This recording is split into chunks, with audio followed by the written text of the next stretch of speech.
Welcome back. You're watching Nation Tonight. Pakistan is all set to vote tomorrow in a general election that has been preceded by bomb blasts, controversies, court battles, and accusations of an uneven playing field. Ahead of the general elections, 2 bombs exploded at the election office of an independent candidate in Balochistan today, killing 26 people and injuring at least a dozen others. No group has taken responsibility yet. But remember, even though this is being called a fake election by many, it's crucial not just for Pakistan, but the Southeast Asian region as well. Let's take a quick look at the key candidates in this election. Nawaz Sharif, for starters, the head of the Pakistan Muslim League Nawaz, or PMLN. His name is being touted as the next Prime Minister. He was in exile, he returned, and now he's seen to be finding favor with the country's army.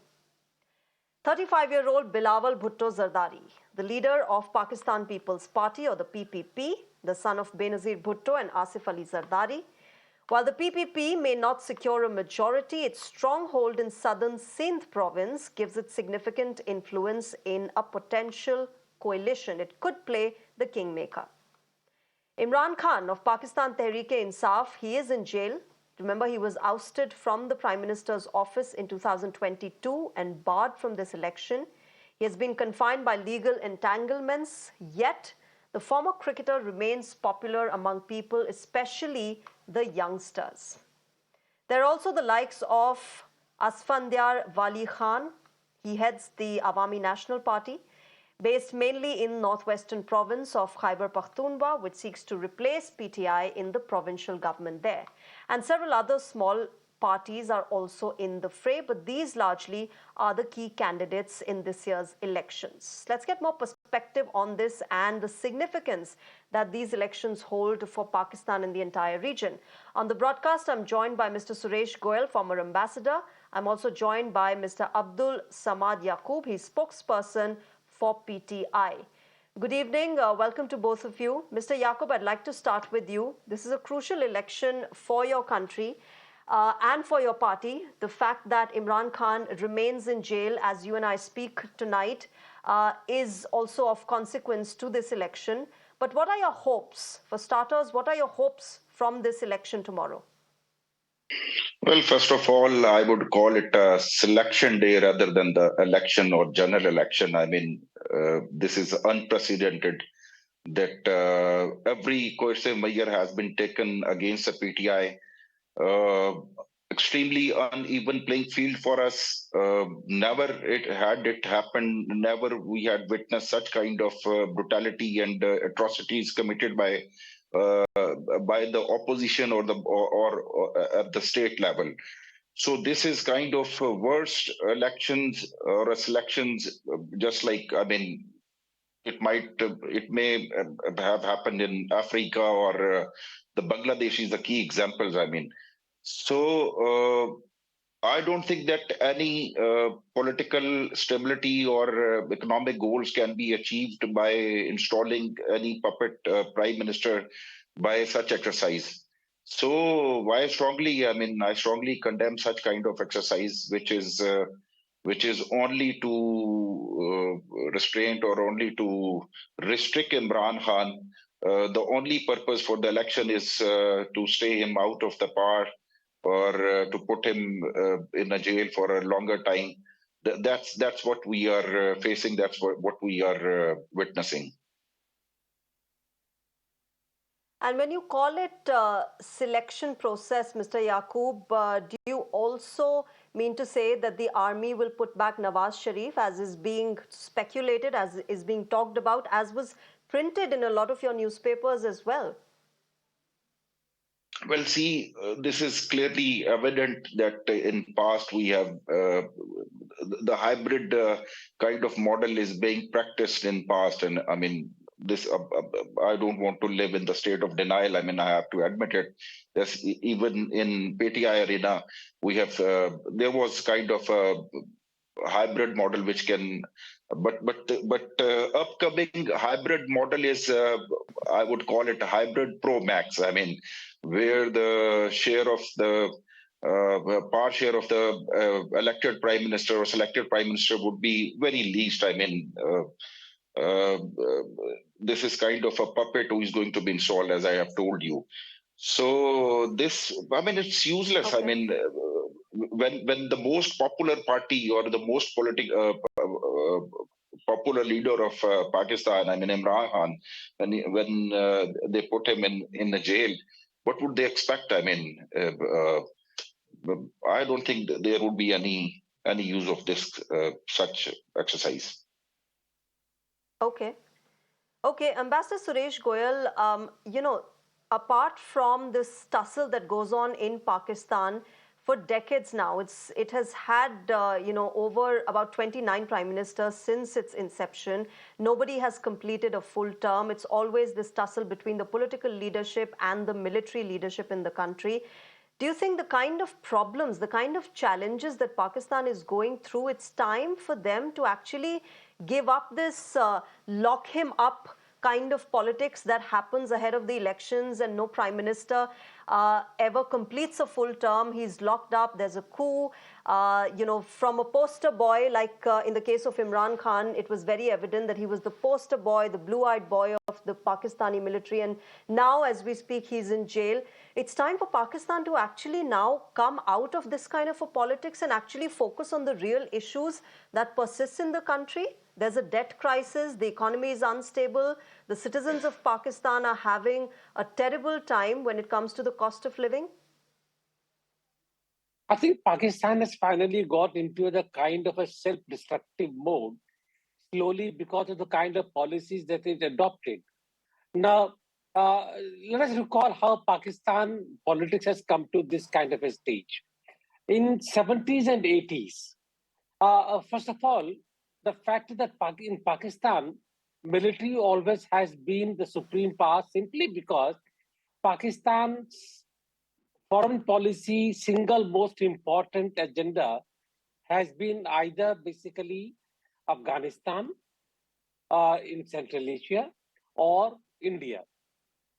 Now, when it was Afghanistan in 70s and late in the 80s, they hung on to the coattails of the USA, Saudi Arabia, who were providing them all kinds of financial support, etc., etc. And in the process, also because Afghanistan, Pakistan, the USA had to choose different kind of ways, Pakistan became a conduit for all kinds of extremist activities, which actually then originated from Afghanistan. I'm being very, very brief here because there's no time for detail. But the fact is that Pakistan became an instrument of the USA for its own politics in the Afghanistan. Then Pakistan basically used all that against India. Eventually, the net result of that was that the military, the army, has been always calling shots and has always been calling shots both in the domestic economics as well as in foreign relations. Having come to that kind of a stage, the situation now is that any civilian government, if they want to break out of the shackles of the army, who would they depend on? Economy is not supporting them. The economic structures have begun to crumble down. Pakistani rupee is really coming down. They depend upon IMF for the bailout. If they depend upon the IMF for the bailout, they need to go to the USA again. And the USA for the USA, who do they look at? If they want a good government in Pakistan, is it the political party or is it the army? Who do they look at really? The situation again is that if they want to carry on their agenda in the world, whether it is Middle East or Islamic world, Afghanistan, they again basically have to depend upon the army. Yeah. China depends on the army for the security of its own CPEC project. The fact then is that the civilian political parties have become totally discredited unless they are the jihadi parties. So the option for the USA is either to really permit jihad to continue or to depend upon the army. And that's a situation that Pakistan is in now. Okay. Unless Pakistan is able to really redefine itself completely, both economically, sociologically, and politically, it's a hopeless situation. Therefore, what we should really get at the end of the elections is, as my friend Yaqub said clearly, it's a selection. If it's not Imran, it's Nawaz Sharif. If Okay. Nawaz Sharif does not deliver the results as the army wants them, it will be Zardari or somebody else. So basically, the army is calling the Okay, Mr. shots because the Yaqub, army is the only alternative. yeah. Yes. And Sorry. that clearly is not changing anytime soon. But Mr. Yaqub, we know that Imran Khan is in jail. Your party has been barred from using the symbol of cricket bat as well, and therefore a lot of candidates are fighting as independent candidates. Um, are you counting on the kind of support you got from the youth last time around? You did have a lot of youth support. Social media has a lot of Pakistani youngsters speak in favor of the PTI, of how hugely popular Imran Khan still remains while he is in jail. But we also know that back in 2018, the voter turnout wasn't all that great as expected, as high as expected from the youngsters. Are you counting on them this time around? Well, we are not just counting on youth. I mean, we are hoping and we are expecting and we are more depending on the turnout of the voters. I mean, this is something which is going to really matter. I mean, if there is a ideal turnout, if it touches 60%, then it all goes in favor of PTI. I mean, but fact of the matter is, let's see. I mean, they have tried all. They have taken all measures to disappoint the voters. So all this depend on the big day of the tomorrow. Well, I would like to respond, Ambassador Suresh, that it is unfair to completely blame the army of Pakistan. I mean, it is the politicians. They're the politicians. I mean, who discredited themselves, who always. I mean, the military has always used them. There is an example of a Mr. Nawaz Sharif, like last time when he was ousted, and then currently, I mean, he has been ousted three times. And for the fourth time, he became the puppet of the establishment. I mean, so it is not just army; it is the politician who need to be blamed as well. So let's see. Let's hope for the best tomorrow. But No, I but don't Mr. have any Yaqub, high hopes what's your that. other option? If you're a political leader in Pakistan, what's your other option? Can you work independently? Can you operate independently? Take for if you gave the example Well, of well, Nawaz Sharif, take the example of Imran Khan. He's in jail as we well. speak. Today we are at this moment we are the victim of the establishment. I mean, so what if tomorrow we have been offered and we join hands with them? I mean, so then we cannot blame the army itself. I mean, we politician has to learn the lesson. We are in the vicious cycle. We don't want basically the political parties or political leaders are incompetent. Due to their incompetency and poor governance, they are not popular among the people of Pakistan. Imran Khan has taken the bold step just because he became very popular. I mean, so this is the reason that someone from the civil society or the political field, I mean, he stood against the status quo. So once you are popular or your governance is good or you are fulfilling the expectations of the people, you have a courage to stand against status quo. But what's the way forward then, Mr. Yes, India. Yaqub? What is the way forward? If Imran Khan challenged the status quo, we know that legal tussles are something that he has been made to be embroiled in. He is confined through that, and therefore he's not fighting this year's elections. What's the way forward then?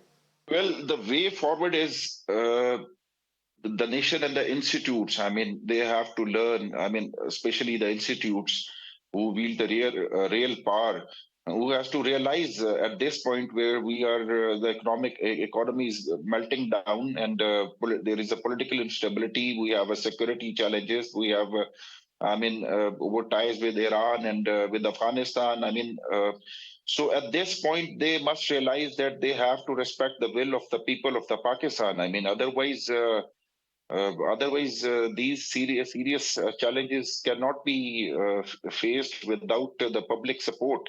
So the only way forward around the world is that they should let people of Pakistan decide that who is going to be their leader. I mean, they should choose their leader rather than by political maneuvering or political engineering. I Well, mean, we I have. hope, Mr. Yaqub, it was as easy as it is to say it in words. I hope it was as easy on the ground in implementing it as well. But quickly, 30 seconds, Ambassador Goel, before I wrap this up, I have paucity of time.